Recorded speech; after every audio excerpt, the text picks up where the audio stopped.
며칠 안 남았습니다. 우리 시간으로 21일 화요일 새벽에 미국의 제47대 대통령 도널드 트럼프 대통령이 취임식을 갖습니다. 트럼프 2.0 시대, 트럼프 2기 시대에 과연 우리는 얼마나 대비하고 있을까요? 좀 돌아볼 필요도 있죠. 한양대 겸임교수인 김광석 교수와 함께 트럼프 2기에 대해서 이야기를 나눠보죠. 트럼프 2.0이라는 책을 같이 읽어보겠습니다. 안녕하세요, 교수님. 안녕하세요. 고맙습니다. 트럼프가 당선되자마자 이 책이 나왔죠. 그렇습니다. 예. 어디 예상을 좀 하셨습니까?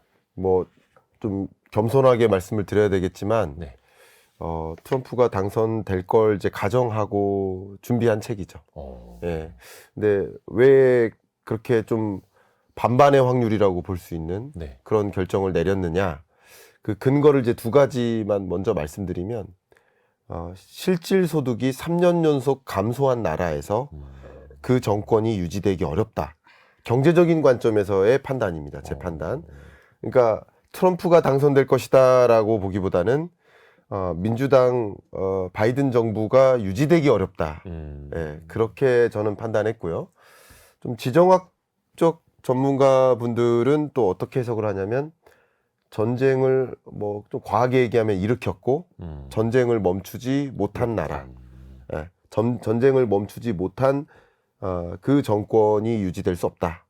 이렇게 평가를 하죠. 왜냐하면 22년부터 24년 동안 가장 우리 미국 국민 입장에서 씨름했던 것이 곧 전쟁이고 또 고물가고 고금리고 그러니까 그걸 해결하지 못한 정권이다 라고 평가할 수 있기 때문에 그런 관점에서 해당 정권이 유지되기가 어렵다라는 판단에 베팅을 했다라고 볼 수 있겠습니다. 근데 그 실질 소득이 3년 연속 감소했다라는 건 역시나 이제 물가 그렇죠. 때문이겠죠. 물가의 네. 영향이 크고.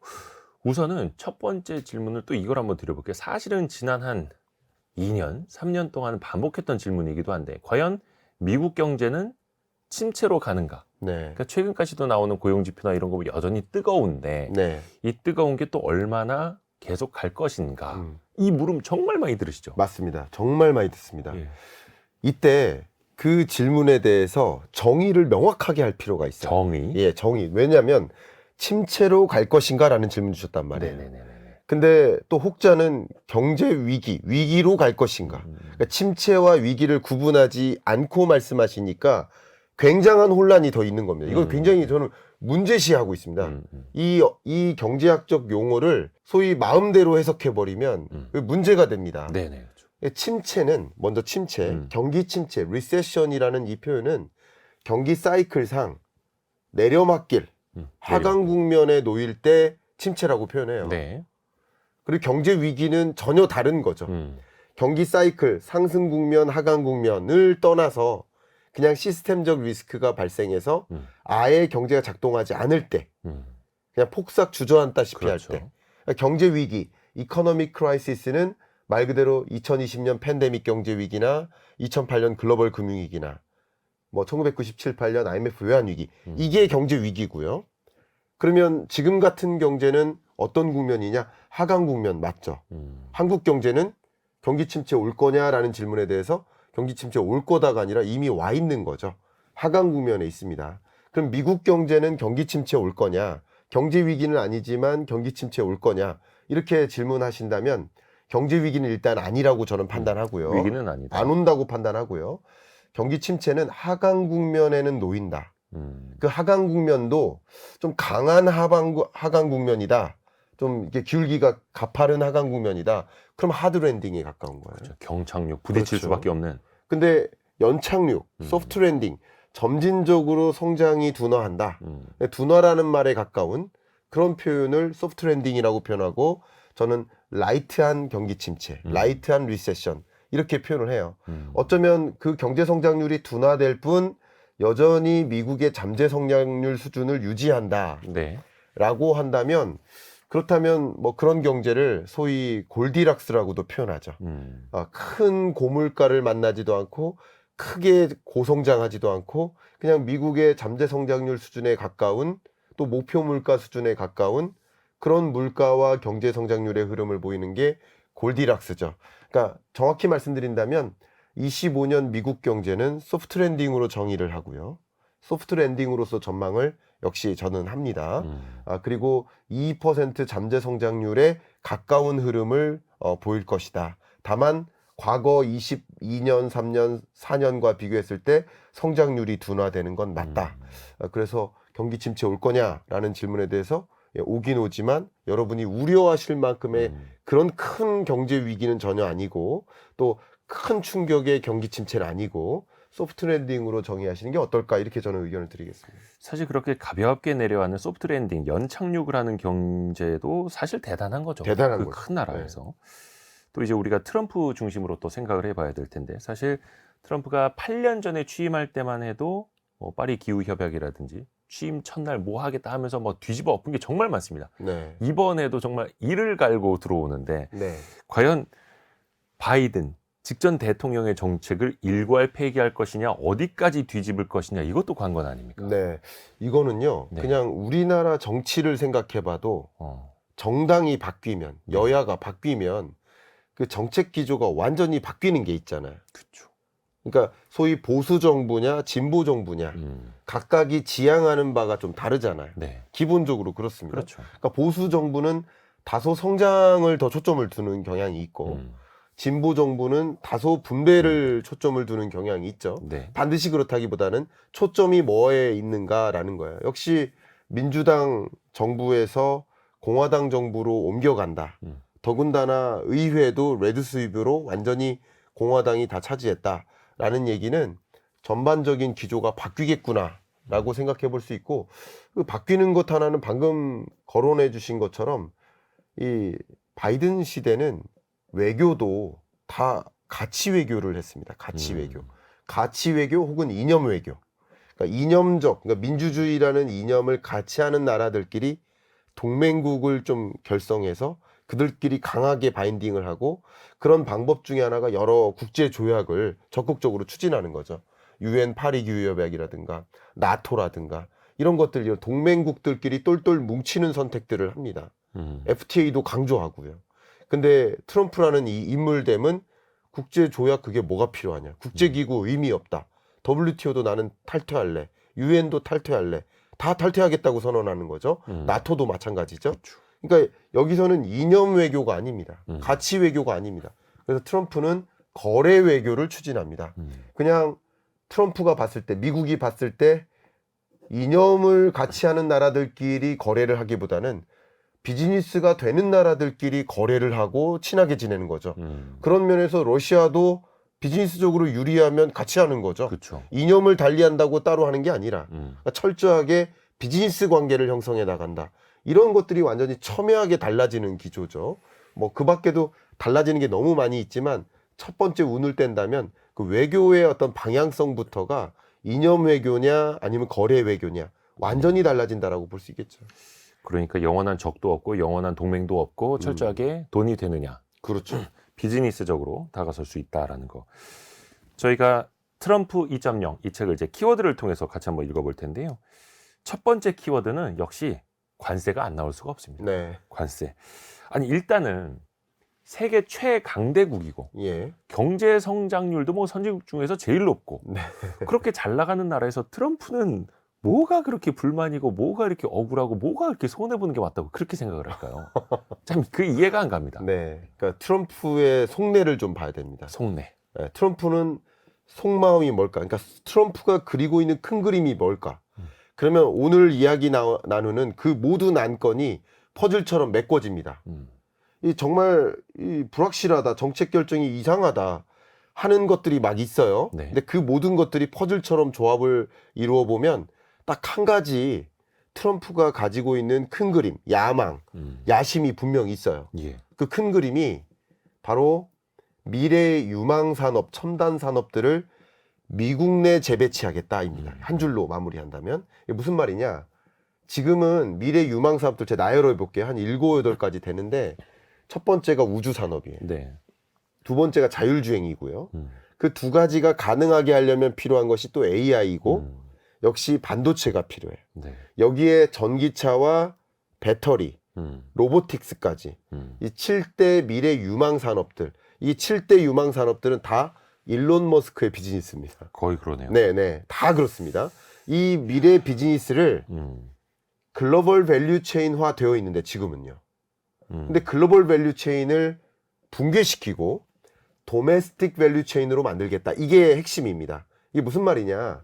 가장 대표적인 예로 반도체를 예를 들어 볼게요. 반도체 설계는 가장 잘하는 나라가 어디죠? 설계 제일 잘하는 나라? 미국이죠. 예. 소재를 제일 잘하는 나라가 일본이잖아요. 일본이에요. 네. 그리고 제조를 제일 잘하는 나라가 타이완이죠. 타이완이죠. 예. 바로 그겁니다. 지금 반도체를 생산하는데 글로벌리 분산되어 있죠. 네네네. 분산되어 있는 게 마음에 들지 않는 거예요. 왜 이걸 나눠 먹냐 이거. 다 좋은데. 미국 내 재배치하겠다. 글로벌 밸류 체인을 붕괴시키고 뭐에 대해서 이 7대 유망 산업에 대해서 그 밸류 체인을 붕괴시키고 미국 내 도메스틱 밸류 체인으로 만들겠다라는 전략입니다. 네. 그 예를 들면 소재도 지금 뭐 잠깐 다른 주제로 넘어왔지만 SK 하이닉스와 삼성전자가 HBM을 가지고 경쟁을 하고 있다고 가정해 볼게요. 네. 근데 HBM이라 하면 세 가지입니다. 소재, D램, 패키징. 네. 근데 소재, D램, 패키징 3대 영역에서 현재 삼성전자가 뒤지고 있어요. 예. 세 가지 모두. 근데 그 소재라는 것은 SK 하이닉스가 일본에 의존하고 있거든요. 그렇죠. 근데 그 소재 공급을 독점 계약을 성사시켜요. 그러니까 가장 좋은, 그러니까 HBM의 가장 유리한 소재가 일본 기업에서 제공을 하는데 그걸 SK 하이닉스가 이미 독점 계약하에 있으니까 다른 소재를 이용해서 다른 디램을 만들고 다른 패키징을 해야 되는 거예요. 어쨌든 그러니까 설계를 다시 해야 된다라는 젠슨호항의 지적이 있는 겁니다. 어쨌든 그렇게 말씀드리고 그만큼 소재는 강해요. 근데 미국은 이제 그 모든 것들을 미국 내 재배치시키겠다. 그럼 재배치시키기 위한 전략들을 발표하는데 그 첫 번째 전략이 바로 관세 압박이에요. 네. 그러니까 관세를 높이겠다는 얘기는 간단히 말해서 수출하지 말라는 거잖아요. 들어와서 만들어라. 그렇죠. 들어와서 만들어라. 근데 제가 간략하게 말씀드린다면 이산화탄소 저감 노력하지 마라. 이것도 미국에서 제조하라. 법인세 절감하겠다. 미국에서 제조하기 유리하게 만들겠다. 그렇죠. 금리 인하해주겠다. 제로 금리로 대출 받아서 설비 투자 마음껏 해라. FTA 다 폐기하겠다. 이런 공약도 마찬가지. 왜 멕시코에서 생산하냐? 멕시코에서 생산하면 노동력이 저렴하지만 풍부하지만 무관세로 수출하는 거 아니냐? 네. 그 FTA 없애겠다. 그래야 멕시코에서 공장 안 짓고 미국에 짓지 않겠느냐? 이 모든 것들, 그 정책 공약들을 다 나열해 보면 퍼즐처럼 엮여지는 그 한 가지 트럼프의 그 속마음이 미국 내 글로벌 밸류 체인을 붕괴시키고 도메스틱 밸류 체인으로 만들겠다. 이겁니다. 그렇죠. 그래서 관세 전쟁도 그렇게 하는 것이고, 다만 이렇게 하는 여정에서 관세 지금 아직 임기 시작도 안 됐잖아요. 네. 근데 11월부터 세계의 많은 국가들이 이미 분주하게 준비하기 시작했습니다. 협상을 준비하고 있죠. 또. 예. 이게 중요한 얘기는 관세가 네. 실제 관세를 때리겠다는 것은 관세를 때린다는 게 아니라 으름장입니다. 협상용. 예, 협상용 으름장이고, 네. 으름장을 막 이렇게 소리쳐 냈을 때 그 해당 국가의 기업들이 그에 맞게 움직인다면, 예를 들어 현대제철도 미국에 공장 짓겠다 하고 지금 검토하고 있잖아요. 네. 몇몇 주들랑 협상하고 있습니다. 그러면 미국에 공장 짓고 혹은 삼성전자나 현대차나 SK 배터리 공장이나 다 더 추가 증설하거나 이런 식으로 움직인다면 굳이 관세를 때릴 이유가 없어요. 그러니까 관세를 때리겠다라고 하니까 이 기업들이 미리 뭘 더 갖다 드려야 드려야 될까? 네. 조공을 바칠까? 먼저. 그렇죠. 그걸 씁쓸한 거죠. 이끈 예. 것뿐입니다. 그래서 관세를 정말 때리겠다는 게 아니라 관세를 그렇게 안 하면 때리겠다라는 그런 조치라고 볼 수 있지 않을까 생각합니다. 그렇죠. 그래서 일단 트럼프는 세상에서 가장 아름다운 단어는 관세다. 가장 위대한 발명품도 관세다라고도 하는데 어떻게 보면 그 관세는 지렛대로 네. 활용을 하려는 거고 여의치 않을 때는 그 지렛대 뽑아서 몽둥이로 쓸 수도 있는 거고 그럼요. 거의 뭐 손오공의 요술봉이네요. 그럼요. 근데 우리한테는 또 굉장히 불편한 지점이고 그러니까 트럼프 머릿속에는 이제 자유무역이라는 건 아예 없는 거죠. 그러니까 WTO도 싫어하는 거죠. WTO라는 게 왜 필요하냐. 그러니까 어떻게 보면 이제 미국이 선도적으로 만든 체제인데 체제이지만 만약에 관세를 적극적으로 때리고 보편 관세를 도입한다 그러면 WTO에 제소받을 수 있죠. 그렇죠. 그러니까 그렇죠. 당연히 우린 WTO의 가입 국가 아니야. 이렇게 가는 거예요. 그러니까 모든 국제기구, 국제조약들에서 탈퇴하는 거예요. 그래서 철저하게 거래 관계에 적절한 나라들하고만 거래를 해나가는.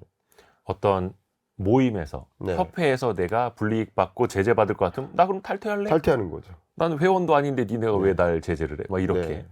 아니면 너네 우리랑 거래 안 할 거야? 막 이런 식으로 또 네. 강대국으로서 그 카드를 또 쓰는 거고. 맞습니다.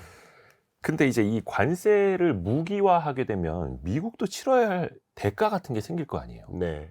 특히 물가 측면에서 보면은 트럼프도 어떻게 보면 이제 바이든 행정부의 고물가 덕택에 자신이 당선이 됐을 텐데 네. 물가를 잡으려면 관세를 만약에 이제 높였다가 하면 역풍을 만들 수도 있겠고요. 좋습니다. 그 부분에 대해서 저는 철저하게 이미 언론에 퍼져 있는 그 분석하고 예. 전혀 다른 분석을 하고 있습니다. 그래요? 제가 의견을 드리겠습니다. 네. 일단 한번 퀴즈를 낼게요. 네. 우리나라가 농산물이라는 영역에서 농축수산물이라는 영역에서 네. 관세를 높게 부과하는 나라일까요? 낮게 부과하는 나라일까요? 우리요. 네. 한국. 상대적으로 FTA를 맺었어도 농산물 측에서는 조금 예외가 많은 걸로 알고 있거든요. 맞습니다. 정확하십니다. 네. 제가 이 관세를 제대로 이해하자는 얘기예요. 예. 관세를 이해하자. 근데 그 중에서도 우리나라 가장 높은 관세를 부과하는 나라예요. 농축수산물에 있어서. 좀 보호해야 되니까. 그렇죠. 네. 그 중에서 가장 높은 관세를 부과하는 품목이 뭘까요? 가장 높은 거예요. 이거는 우리가 추측할 수 있습니다. 경제를 공부하지 않으신 분들도. 거의 뭐 개방이 가장 많이 안 된 쌀 같은 거. 그렇습니다. 쌀입니다. 네. 자, 그러면 쌀에 얼마나 높은 관세를 부과하고 있을까요? 그냥 한번 찍어봐 주시죠. 정확히는 모르겠는데요. 예, 그냥 한번 찍어봐 주십시오. 굉장히 뭐 몇십 퍼센트 이렇게 되나요? 몇십 퍼센트 네. 아닙니다. 몇백 퍼센트. 와. 한번 찍어봐 주십시오. 100%. 넘습니다. 더 한번 찍어봐 주십시오. 200? 더 넘습니다. 어디까지 써야 돼요, 이거? 좀 더 300? 넘어요. 500? 500이 넘어요. 513%. 그러니까 쌀은 수입하지 말자는 거죠. 절대 수입하지 말자는 거예요. 그러면 쌀에 대해서 514%의 관세를 부과해서 쌀 가격이 올라갑니까? 떨어집니까? 당연히 그러면 수입산 쌀은 올라가겠죠. 소입산은 올라가지만 우리나라 국내에서 소비되는 쌀 가격이 올라가야 떨어져요. 보호가 오히려. 되니까 떨어질 수 있죠. 오히려. 네. 자, 이거 중요한 얘기입니다. 그러니까 관세를 부과하면 해당 수입 물건에 관세가 붙으니 이 가격이 올라가겠지. 그렇죠. 근데 그 올라간 제품은 안 삽니다. 그렇죠. 그러니까 소비자 물가에 반영이 안 됩니다. 아, 그러니까 수입산에 고율의 관세가 붙어도 저건 비싸니까 나 안 사. 안 삽니다. 그러니까 결국은 들어와서 만들면 관세를 높이더라도 인플레이션이 촉발되지 않는. 않는다. 이거 중요한 얘기 다시 할게요. 왜냐면 제가 계속 강조하는 것은 제가 이렇게까지 설명드리는 이유는 관세의 정의를 좀 이해해보자. 관세의 목적을 이해해보자. 관세를 부과하는 것은 자유무역에 반대되는 개념이에요. 그렇죠. 보호무역 조치예요. 이 관세를 부과하는 것을 정당성 있게 이야기하는 게 가장 유명한 무역학 원론에 나오는 그 이론적 기반이 되는 이론이 유치산업 보호론이에요. 이 유치산업 보호론의 유치가 유치원 할 때 유치예요. 어린아이 산업이다라는 뜻이에요. 그러니까 관세를 부과해서 그 해당 수입 물건을 안 받겠다라는 방향성입니다.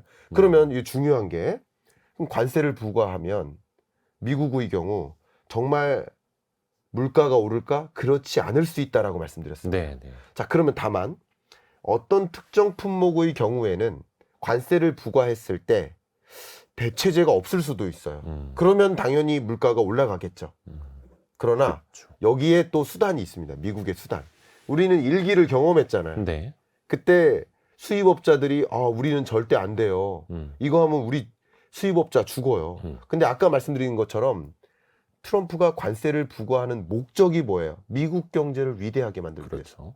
그럼 위대하게 만들기 위해서인데 수입업자들이 힘들다라고 하면 어떻게 해줄까요? 예외를 두겠죠. 예외 대상으로 줍니다.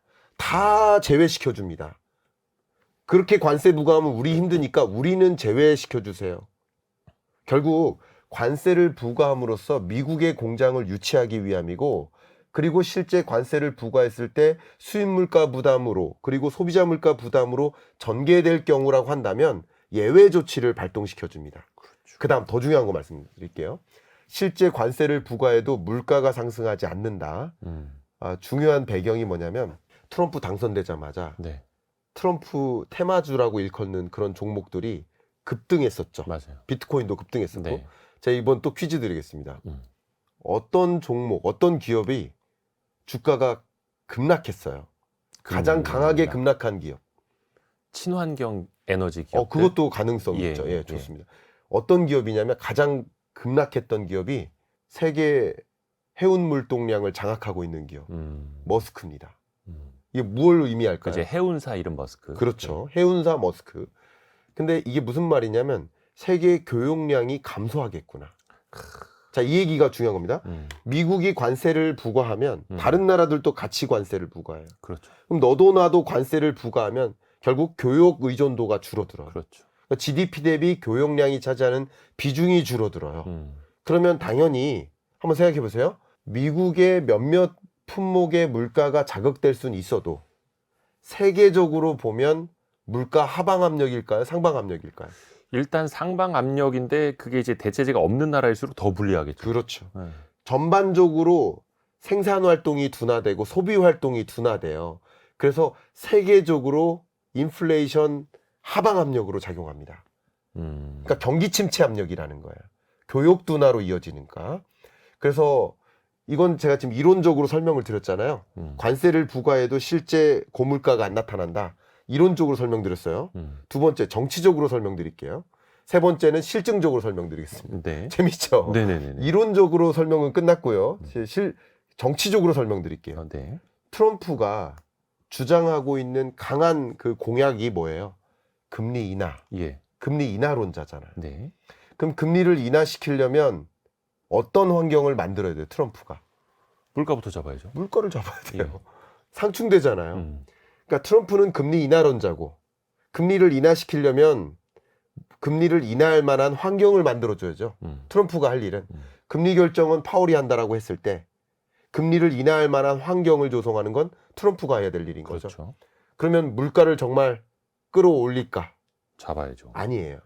그리고 두 번째, 정치적으로도 또 한 가지 해석을 해보면 바이든이 왜 정치적으로 물러났다?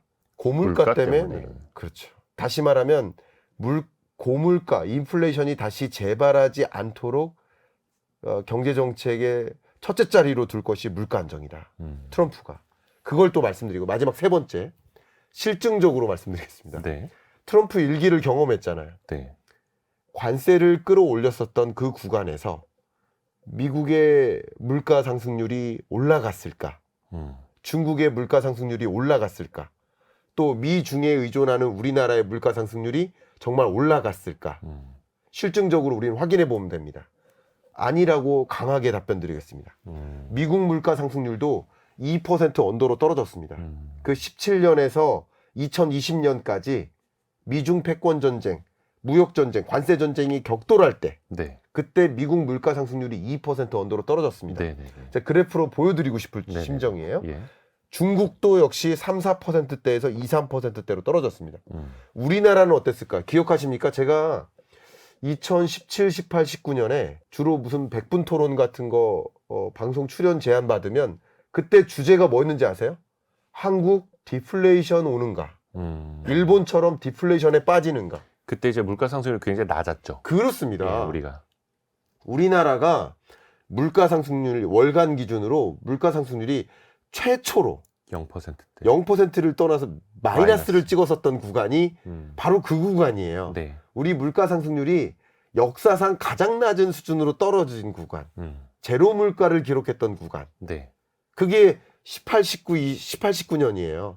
미중 간에 관세를 끌어올려서 무역 전쟁을 격돌시켰을 때 실증적으로도 관세를 끌어올리면 세계 교역량이 둔화되고 생산량이 둔화되고 그럼 총수요가 둔화되죠. 그러니까 전반적으로는 물가 하방 압력이 돼요. 좋은 건 아닌데 경제적으로는. 좋은 건 아니지만 정말 관세를 끌어올렸을 때 물가가 상승할까? 저는 그 부분에 대해서는 개인적으로 여러 가지 측면으로 고려했을 때 회의적이다.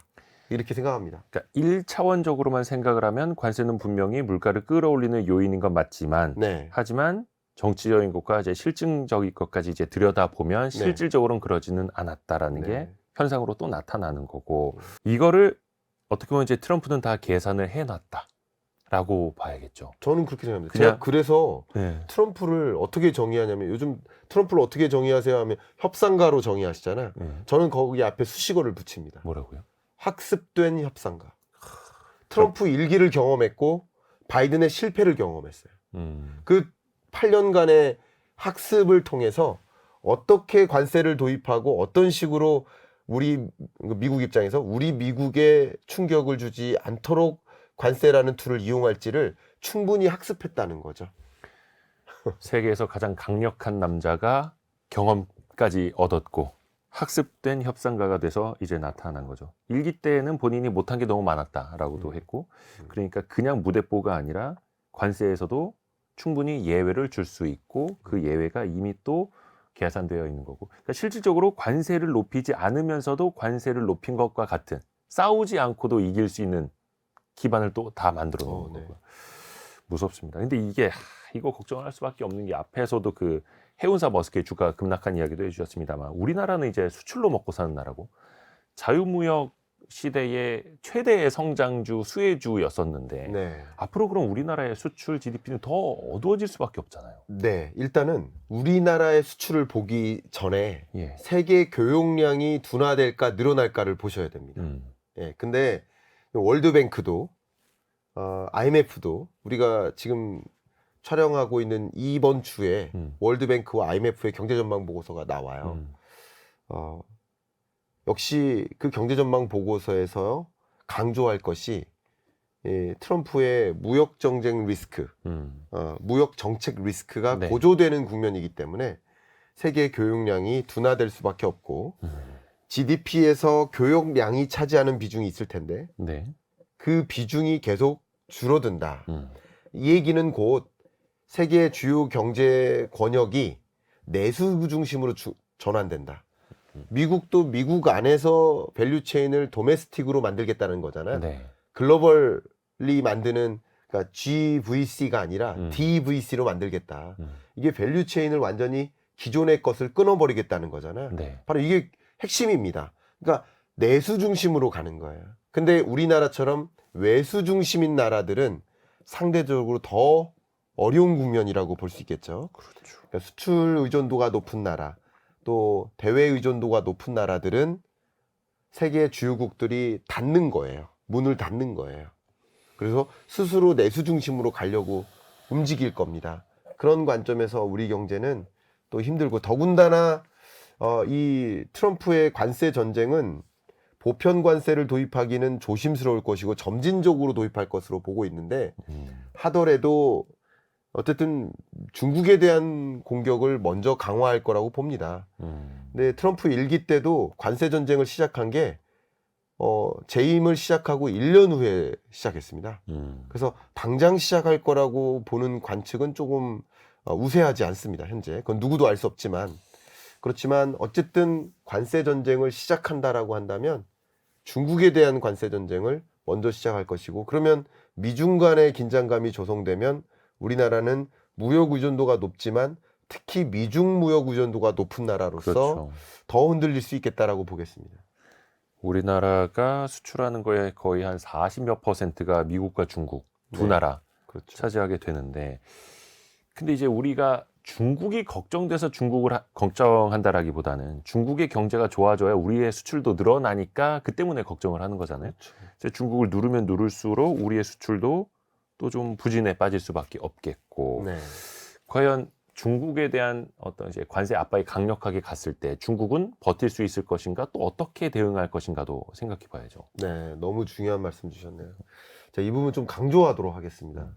제가 지금 우리가 처한 이 환경을 좀 약간 작가적 감성으로 어떻게 표현하냐면, 대한민국이라는 배가 있는데 그 배 앞에 소용돌이가 거대하게 일고 있는 거예요. 그런데 안타깝게도 우리 대한민국이란 배는 그 소용돌이를 우회할까를 놓고 고민을 해야 되는데 그 앞을 보지 못하고 스스로 자초될까 두렵다. 이게 지금 우리나라가 처해 있는 환경이라고 생각합니다. 근데 12월 3일 비상계엄 선언 사태 이후 네. 그 다음 주에 기재부나 산업부나 각종 비상대책 회의들이 열렸었고 네네. 제가 참석한 자문위원 자격으로 참석한 회의에서 하나의 회의는 바로 이런 주제였습니다. 그 질문과 관련된. 근데 제가 잠깐 이 말씀 왜 드리냐면 네. 원래 그 회의를 주재해야 될 주재원이 차관급이어야 되는데 그러면 차관이 뭐 어떤 일이 있으면 국장급이 주재를 해야 되는데 네. 역시 과장급이 주재를 했습니다.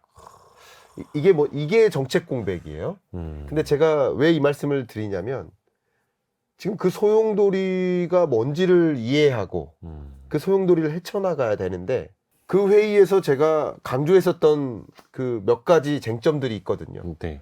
근데 그것을 강조한들 과연 이게 위로까지 올라갈까 하는 걱정이 너무 많이 돼서 좀 언성을 강하게 높인 적이 있습니다. 정말 이거 꼭 들으셔야 된다고. 정말로 제가 목청껏 얘기한 게 있어요. 그게 뭐냐면 진짜 중요한 시기니까요 지금. 예, 이거 제발 올려라. 음. 목청껏 얘기한 게 있는데 어떤 내용이었어요? 제가 이렇게 한 문장으로 정리했습니다. 네네네. 중국이 요소 공급 차단만 할 것인가? 요소 공급 차단만 할 것 같습니까? 이렇게 얘기했어요. 그러니까 이제 긴장된 자세로 이제 적으셨어요. 저는 이제 그렇게 말씀드린 이유는 아무리 그거 다 적어서 위로 안 올릴까봐 그래요. 그래서 좀 강조를 했는데 예를 들면 이렇습니다. 미국이 네. 중국에 대해서 강경한 조치를 취하는 과정에서 대만 해협에 항공모함이 올 가능성이 높아졌습니다. 그것은 제가 주장하는 게 아니라 지정학자들이 공통적으로 주장하는 바입니다. 그렇죠. 그럼 항공모함이 대만 해협에 올 경우 제가 상징적으로 말씀드리는 겁니다. 분명 한국에게 뭐를 요구할까요? 참전을 요구하겠죠. 동맹국이니까요. 그럼 우리는 참전을 안 할 수가 있을까요? 어떤 방식으로든 참전을 할 수밖에 없습니다. 그러면 참전을 안 해도 문제고요. 참전해도 문제인데 그럼 참전했을 때 그러면 중국이 뭐를 할 것인가? 분명 경제보복을 할 겁니다. 그렇죠. 그죠? 우리는 여러 번 경험했어요. 경제보복들을. 요소 공급 차단 2번 있었죠. 그 중국 관광객 차단. 그리고 학생 차단. 예, 학생 차단이 이게 간단한 문제가 아니라요. 죄송합니다. 그 대전 이남의 남북권 대학들은요. 거의 절반의 학생이 중국 학생들이에요. 그러니까 그게 현실이라는 거죠. 그러면 그게 지금 현실인데 그 중국 학생을 복귀시키면 그 대학은요. 그 대학 인근의 상권은요. 그러니까 제가 말씀드린 게 한두 가지 문제가 아니라는 걸 말씀드려요. 네, 현실적인 문제. 예. 근데 저는 이런 수준의 보복이 아니라 핵심 산업을 통제시키려고 할 거라고 생각합니다.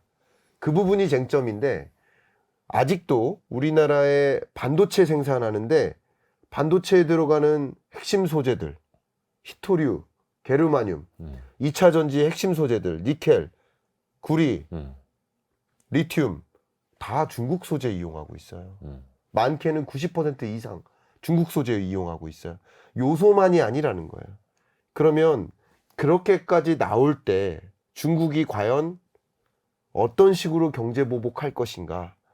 저는 공급망을 차단할 거라고 생각합니다. 그러니까 제가 이럴 거라고 단정 짓자는 게 아니라 그렇게 나올 시나리오를 가정해야 된다. 그래야지 대비를 할 수 있으니까. 그렇죠.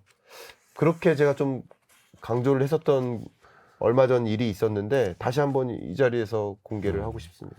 근데 이제 그 중에서 요소, 네. 요소 수의 원리거든요. 요소 같은 경우는 뭐 베트남 등지로 수입원을 다양화해서 네. 지난번에 중국에서도 요소 공급이 좀 줄어드는 사태가 있었을 때도 잘 대응이 됐습니다. 네. 근데 그게 어떻게 보면 수천 가지 원료 중에 하나. 네. 근데 그 모든 걸 다 우리가 그 공급망을 다 변화해 놓기도 하고 우리 땅에서 그걸 뽑아내기도 네. 쉽지는 않지 않습니까? 쉽지 않죠.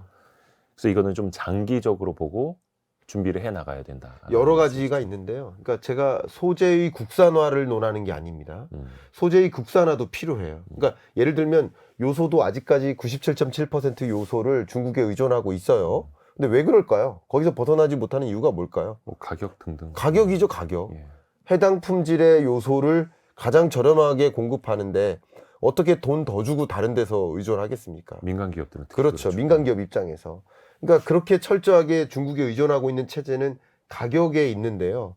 유통 가격을 그러니까 물류비가 포함된 유통 가격을 논했을 때 중국보다 더 저렴한 게 없어요.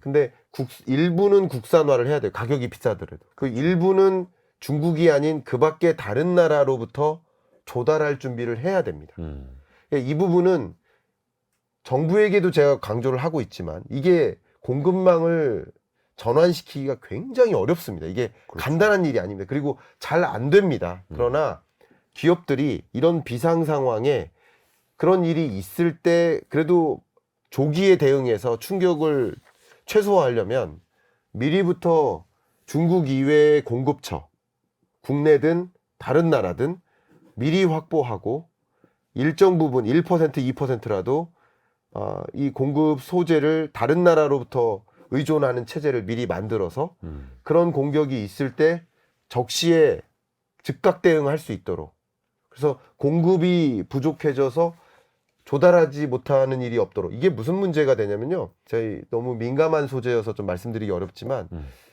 지금 정치적 리스크가 등장한 이래로 세계 주요국으로부터 자동차 바이어가 수입 계약을 철회한 바 있습니다. 방산 수출도 철회한 게 몇 개가 있습니다. 이 철회하면 어디로부터 조달받을까요? 일본으로부터 받아요. 경쟁국가. 근데 이렇게 경쟁국가로 전환되면 다시 전환되기가 어려워요. 제가 무슨 말씀 드리는 거냐면 공급망에 문제가 있어서 제대로 완제품이나 중간재를 생산할 수 없는 상황에 놓일 거다라고 판단하면 글로벌 많은 수입 바이어들이 미리부터 수입 계약을 철회할 가능성이 있습니다. 그러니까 그렇기 때문에 안정적으로 조달이 가능하다라는 메시지를 적극적으로 던져야 되고요. 선제적으로. 그렇죠. 그리고 공급망을 유연하게 관리하고 있음을 안내해야 되고요. 그렇죠. 그리고 혹여나 정부의 정책 공백이 있다 하더라도 기업들이 스스로 준비하는 것도 필요하다는 말씀도 드리고 싶습니다. 한 번 떠난 고객을 다시 모셔오기가 얼마나 어려운지는 장사하시는 분들이라면 다 또 체감을 하고 계실 테고요. 제가 좀 너무 위중해서 잠깐 그러게요. 언성을 높였네. 죄송합니다. 예. 지금까지 죄송합니다. 가장 심각하게 말씀해 주신 야, 것 같아요. 죄송합니다. 제가 너무 감정이입이 돼서. 근데 되게 네. 중요한 부분이에요. 우리가 음. 더더욱이 치밀하게 준비를 해야 할 필요가 분명히 있는 거고. 우리 요소 공급 차단만으로도 나라가 난리가 났었잖아요. 그렇죠, 그렇죠. 그죠? 근데 반도체 생산에 차질이 있다. 음. 우리나라 수출의 20% 차지하는 반도체 수출의 차질. 제가 한번 우리나라 주력 수출 품목을 쭉 봤거든요. 네. 근데 반도체 수출이 20% 차지하잖아요. 근데 반도체가 아닌 나머지 수출 품목도 반도체 없이는 불가능합니다. 그렇죠. 반도체가 쓰이는 것들이니까. 다. 그렇죠. 그래서 강조하고 중요합니다. 있습니다. 예. 더 치밀하게 준비를 해야겠습니다. 자, 다음 키워드 들어보죠. 다음 키워드는 비트코인이 나옵니다. 비트코인. 네. 트럼프가 사랑하는 첫 번째는 관세, 두 번째는 비트코인이라고 해도 과언이 아닐 텐데. 네. 트럼프 당선인은 이제 트럼프 대통령은 아니 왜 그렇게 가상자산 그 중에서도 비트코인을 사랑하는 걸까요? 네. 뭐 여러 가지 목적이 있고 대외용 발언도 있고 뭐 속내도 있겠죠. 뭐 속내는 비트코인을 많이 갖고 있기 때문이죠. 본인이든 본인 주변이든. 주변이나 자녀든 예, 그게 속내일 것이고요. 그리고 대외적으로 표명하는 것은 어쨌든 비트코인 가격이 상승했을 때 그리고 비트코인을 전략적 비축 자산으로 보유했을 때 그러면 그것을 가지고 대외 부채를 갚을 수 있다라는 대외용 멘트도 있는 거죠. 그래서 나는 크립토 프레지던트가 되겠다라고 선언했었던 거죠. 근데 여기서 쟁점을 잠깐 하나 말씀드리겠습니다. 네. 지난 12월에 FOMC 회의 때 네. 파월이 이제 기자회견을 하면서 기자회견에서 거의 마지막 끝에서 두 번째 질문이었던 것 같아요. 이 전략적 비축 자산으로 페드가 가질 수 있느냐? 가질 수 있느냐 질문하지도 않았어요. 네. 전략적 비축 자산으로 가질 경우 어떤 효과가 있습니까? 라고 질문했어요. 정확한 워딩은. 네. 근데 파월은 뭐라고 했어요? 가질 수 없다고 했거든요. 제도적으로. 예, 뭐에 따라서? Federal Act 때문에 Federal Reserve Act. 그러니까 연준법에 따르면 가질 수 없다. 그러니까 이게 뭐냐면 현재법을 중시하는 거예요. 파월은. 근데 트럼프의 발언이 이제 중요하죠. 그러면 전략적 비축 자산으로 연준이 현재는 현재법에 따르면 가질 수 없다. 그러면 만약에 트럼프가 취임사에 전략적 비축 자산으로 갖도록 연준법을 바꾸겠다. 바꾸겠다. 음, 그리고 바꾸기 위해 노력하겠다라는 음. 종류의 발언이 있으면 완전 상황 달라지겠죠. 그렇죠. 상황이 달라집니다. 네.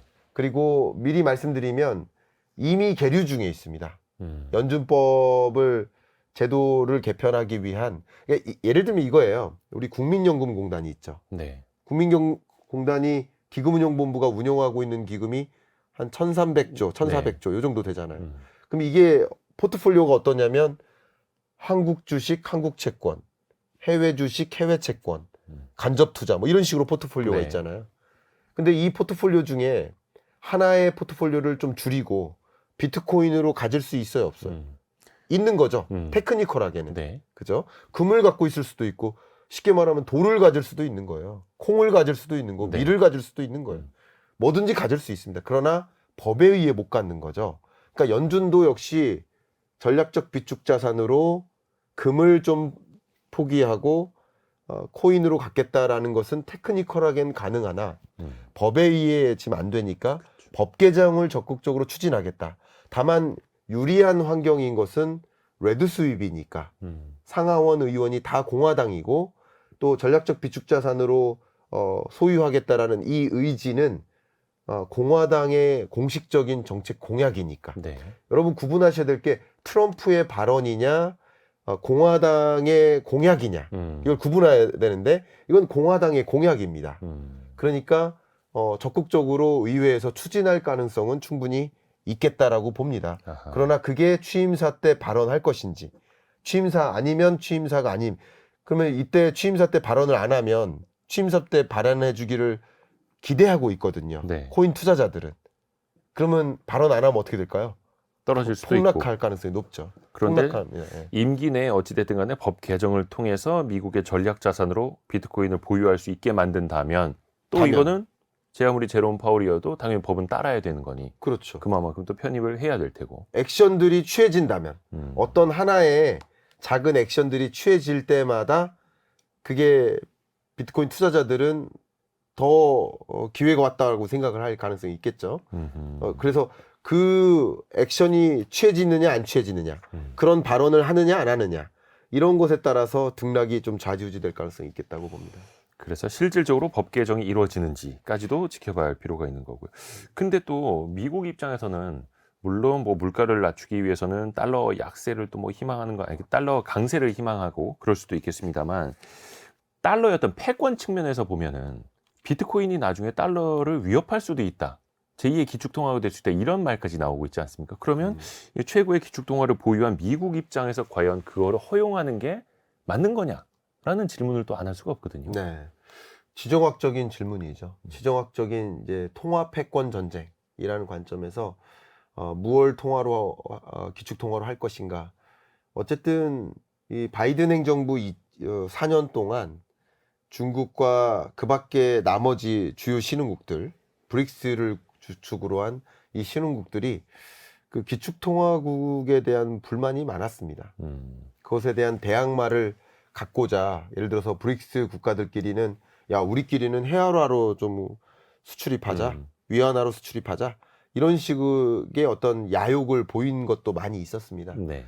그럼에도 불구하고 기축통화의 지위는 흔들리지 않고 오히려 달러 패권이 더 강화된 경향도 없지 않아 있습니다. 그렇죠. 예, 그렇기 때문에 역시 그것을 좀 막기 위한 수단으로서 비트코인이 하나의 수단이 될 수 있지 않을까. 또 중국은 CBDC를 그걸 수단으로 하지 않을까. 뭐 이런 고민들을 또 많이 하고 있기 때문에 그런 관점에서도 트럼프는 비트코인을 가장 많이 보유한 나라로서 자리매김하는 그런 준비도 일정 부분 하고 있다. 지정학적으로 해석을 해본다면 그런 부분도 해석하는데 도움이 될 것 같습니다. 지정학적인 일종의 방어 수단이 또 네. 비트코인이 될 수도 있는 거고요. 네. 근데 그 비트코인은 이제 중국 같은 경우에는 공개적으로 이야기는 안 합니다만 중국의 부자들도 비트코인을 많이 갖고 있다고 하고 네. 러시아 같은 나라에서도 전략적으로 비트코인을 또 많이 보유하겠다 이러고 있지 않습니까? 맞습니다. 이거 누구 좋은 일입니까? 이거 어떻게 봐요? 그러면 이제 코인 좋은 일인 거죠. 코인을 많이 갖고 있는 사람이 좋은 일이죠. 근데 그 너무 좋은 질문 주셨고요. 예.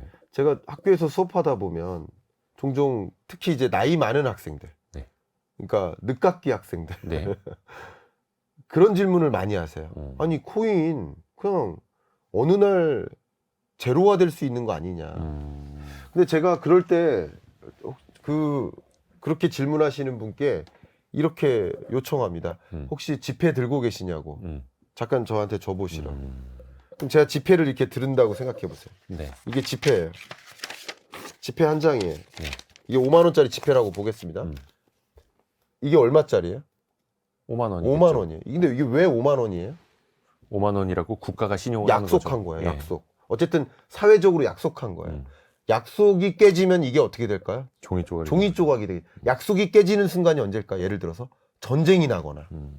예를 들어서 타이타닉호가 침몰할 때처럼 그때는 5만 원짜리 수천 장 줘도 나는 필요 없어 하게 되잖아요. 그렇죠. 그때는 사회적인 약속이 깨지는 거죠. 그러니까 이 종이가 가치가 있느냐 없느냐를 가지고 논하는 거는 한계가 있다. 어쨌든 그 비트코인이라는 그 자체는 한계가 있을지 몰라. 얘가 또 가치가 없는 게 아닙니다. 사용 가치가 무궁무진합니다. 비트코인이 거래될 수 있도록 작동할 수 있도록 하는 기술적 백그라운드가 블록체인이고 그 블록체인의 사용 가치는 어마어마합니다. 이제 그 부분은 제 논외로 하고요. 어쨌든 그 비트코인에 이거는 하나의 코인 하나에 얼마야라고 적어도 그 순간만큼은 투자자들끼리 약속한 겁니다. 그죠?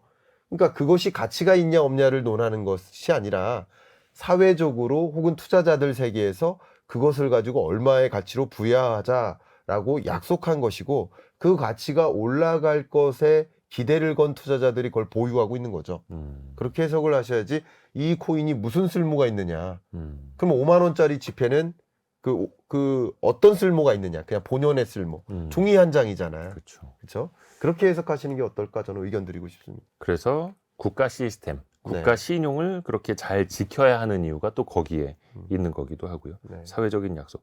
얼마 전에 제가 그 온라인에서 봤는데 짐바브웨 돈 단위를 제가 지금 잊어버렸는데 1조 얼마 어치를 팝니다. 네. 그런 지폐가 실제로 있더라고요. 네네. 그런 걸 또 어떻게 구해 오셔서 국내에서 또 몇만 원에 파시는 분들도 계시고 참 신용이라는 게 중요한 겁니다.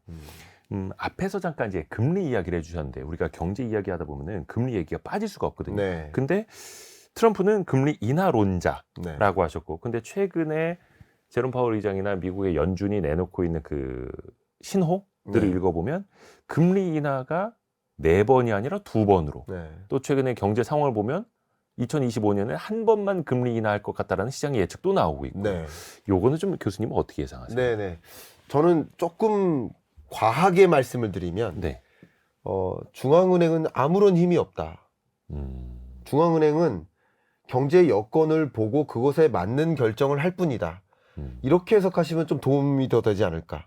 그러니까 지금 금리 인하를 할 수 있는 여정이었고 24년 하반기는 네. 물가 상승률이 빠르게 2%에 가깝게 떨어져 줬으니까. 근데 미국 기준으로. 근데 최근에는 물가 상승률이 다시 반등해서 2% 중후반으로 올라오고 있거든요. 네. 그러니까 그런 여정에서는 추가적인 금리 인하를 단행하기가 부담스러운 거죠. 그러니까 제롬 파월 연준 의장이나 연준 위원들이 힘이 있어서 무대포로 금리를 인하했다가 이제 인하 안 한다 이게 아니라 금리를 인하할 만한 여건이 조성되는가가 아닌가가 중요한데 미국 경제가 너무나 여전히 강하고 아까 처음 말씀드렸던 미국 경제가 25년에도 소프트 랜딩에 가깝게 흘러가고 그러니까 서둘러 금리 인하할 이유는 없는 거예요. 미국 경제가 서둘러 인하할 필요는 없는 거예요. 그럼 서둘러 인하할 이유, 고용이라는 측면에서는 서둘러 인하할 이유가 없는데 그러면 봐야 될 게 뭐예요? 물가죠, 물가. 네. 근데 물가 상승률이 다시 올라간단 말이에요. 그런데 금리를 또 인하했다가는 2차 인플레를 야기할 테니까 지금의 금리 수준을 놔두자. 그러니까 5.5에서 4.5까지는 내렸지만 4.5에서 3.5까지의 여정은 더 점진적이고 신중하게 천천히 하자. 원래 제가 이 부분 설명드리면 조금 더 이해가 쉬우실 텐데요. 통화정책의 메커니즘상 네. 첫 부분은 과감합니다. 음. 그러니까 5.5에서 3까지 금리를 인하한다. 3이 중립금리니까요. 네. 5.5에서 3까지 가는 여정을 보면 앞에 부분은 원래 과감해요. 근데 중반부부터는 신중해요. 이게 어떻게 비유하냐면 축구할 때 골키퍼가 골킥을 차죠. 네. 과감하게 찹니까? 신중하게 찹니까? 과감하게 차죠. 과감하게 차요. 그 과감하게 차는 건 어쨌든 저쪽 상대방 골대에 가깝게까지만 보내는 거예요. 네네. 설사 상대방 팀에게 공이 전달될지도 몰라요. 네, 그렇죠. 그건 신중한 게 아니라 과감한 거예요. 다만 그 골대에 가까워질수록 과감하게 빵빵 차요? 아니면 골대 안에 넣기 위해 신중해야겠죠. 신중해지죠. 신중. 약간 그런 느낌이에요. 그러니까 이 3%라는 고울이 있습니다. 금리가. 그 3%로 향하는 여정에서 시작부는 과감하게 어차피 지금 긴축적이야. 5.5도 긴축적이고 4.5도 긴축적인 거예요. 네. 제약적인 거예요. 이것도 제약적이고 이것도 제약적이니까 빨리 내린 겁니다. 연달아서. 근데 지금부터는 신중하게 공을 차야 되는 구간이다. 그렇게 해석을 해드리고 신중하게 차는 구간인데 마침 물가가 반등하고 있으니 더 신중해질 수밖에 없는 거다. 이렇게 생각하시면 통화정책의 메커니즘이 더 들어오시지 않을까 생각합니다. 그래서 그 공을 미드필더진에서 계속 주고받고만 있고 앞으로는 못 나가고 있는 그런 상황일 수도 있는 거고. 근데 또 여건이 달라지면 또 적극적으로 공격. 네. 어떻게 보면 이제 뭐 비둘기파적으로 그렇습니다. 갈 수도 있는 거고요. 와, 집중해서 듣다 보니까 벌써 시간이 다 갔네요. 벌써 갔습니까? 예. 그러니까 저희가 네. 심쿵 한방이라고 네네. 이 책을 관통하는 핵심 구절을 전달해 드려야 되는데 네. 트럼프 2.0, 트럼프의 귀환, 놓쳐서는 안 될 정책 변화와 산업 트렌드. 이 책을 관통하는 핵심 구절을 우리 김광석 교수님께 직접 좀 부탁드리겠습니다. 이 구절 제가 직접 쓴 건데요. 네. 제가 읽어드리도록 하겠습니다. 네. 트럼프 2.0 시대의 개막은 또 다른 거대한 불확실성이라는 끝판왕의 등장을 시사하는 듯 위압감마저 더 감돈다. 하지만 알고 있는 불확실성은 더 이상 불확실성이 아니다. 그리고 준비하지 않는 것은 실패를 준비하는 것과 같다. 준비하지 않는 것은 실패를 준비하는 것과 같다. 우리 경제에 확 와닿는 이야기입니다. 우리는 또 얼마나 대비하고 있는가 돌아볼 시점이기도 하고요. 오늘 트럼프 2.0 공동 저자 중에 한 분인 김광석 교수와 함께했습니다. 말씀 감사합니다. 제가 감사합니다. 고맙습니다.